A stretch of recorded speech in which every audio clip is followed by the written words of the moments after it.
আজকে সব পিঠা ভেঙ্গেলাম, সব পিঠা ভেঙ্গেলাম, আজকে সব সব পিঠা ভেঙ্গেলাম। আজকে বাজে 3টা, 3:30, 4টা বাজতে আছে। অহনো পর্যন্ত ভাতের কোনো খবর নাই। সকালবেলা 4টা খাইয়া গেছি, পান্তা সান্তা, কোনো খোঁজ খবর নাই। হ্যাঁ, সারাদিন ওই ঘরে চাষির লাগে, ওই ঘরের কাকির লাগে, ওই গাড়ির ফুবির লাগে, সারাদিন খালি মিটিং, সারাদিন খালি মিটিং। কেরে বলদা, বলদা পোটকা মাছের মধ্যে দিয়ে খাড়া খাড়া খালি ফলতে আসস, ব্যাপারটা কি? তোর মায়ের কাছে কই? হ্যাঁ, ভাত রান্ধন লাগবে না? খাওয়ান লাগবে না? হ্যাঁ, সারাদিন খালি মিটিং লেগে থাকে না? মিটিং, আজকে সুডামো মিটিং।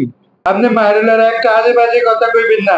মা একটু নানুগো বাড়ি ঘুরতে গেছে, আমি সব সহ্য করতে পারি, মার অপমান সহ্য করতে পারি না। কয়ে দিলাম, আপনাদের কয়ে দিলাম। হ্যাঁ হ্যাঁ হ্যাঁ। ও মোর খোদা, খাও আমার ডা, ফেন্দো আমার ডা, আর পার্টি করো মার। আজকে তোরে